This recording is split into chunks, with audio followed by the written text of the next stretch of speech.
Meron tayong manok. Magluluto na naman tayo ng ating menu ngayong araw na ito. Maglagay lang tayo ng tubig dito sa ating bowl. Bago natin ito timplahan. Lagay na din tayo ng konting pangpalasa at aroma niya, guys.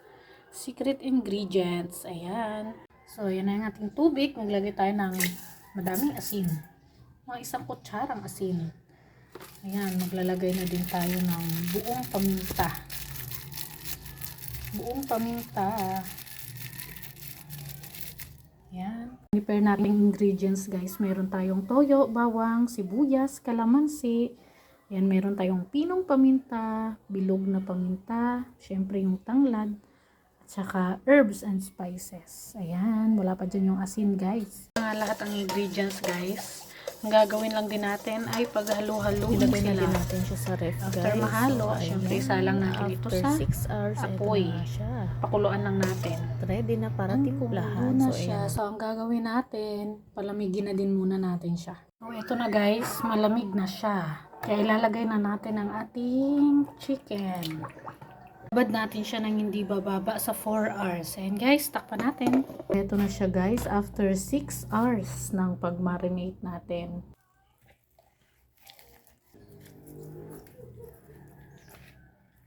Asin.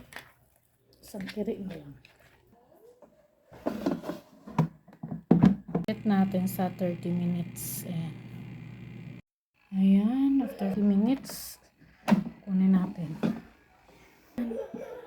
Ito na siya, may natitira pa tayong 5 minutes.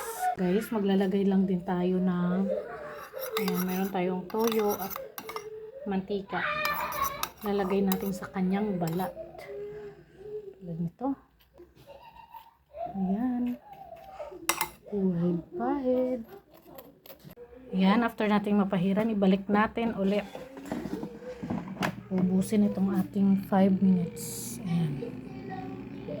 So, After babalik 5 natin, minutes, guys. At maglalagay din tayo dyan ng ating pangpalasa. Dito sa kabila ay maglalagay tayo brown na ng siya ng toyo, konti. mantika, at Gagawin natin, syempre babalik lalagyan na rin natin ito.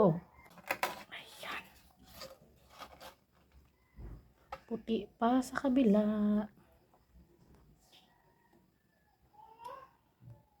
Lutuin natin to. Ang bahagi naman, guys, nag-ano tayo, prepare tayo nitong mantika pa din, toyo, at saka naglagay na din tayo ng sili. Doon sa picture lang banda, hindi ko nilagyan ng sili para makakain yung mga bata. Pero sa kabila, syempre maglalagay tayo. Ayan. Nag-slice na din tayo ng saging since meron tayong saging. Tapos lalagay tayo ng patatas bilang side dish niya. So ang patatas nga pala lalagyan natin ng konting paminta at asin. Tapos itong banana is lagyan natin ng asukal. Meron kami dito sa bahay. Sa asukal. Pwede na siya. Kunin na natin. Lalagayan natin ng, ayan, ito na yung kabilang side. So, lalagyan natin ito ng ganun pa din. Pero, this time, meron na tayong sili. Sili, mantika, at tuyo. Ayan. Since wala tayong brush, kutsara na lang gagamitin ko. So, ito, ibabalik na natin for another 10 minutes para maluto na talaga.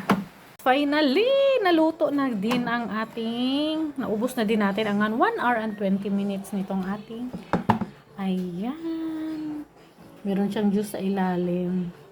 Wala kasi akong foil, guys, kaya itong pinaglulutuan ko ng, ayan, yan na lang, inupi ko na lang siya. So, ayan na, guys, luto na ang ating lechon manok. Likod niya, ayan.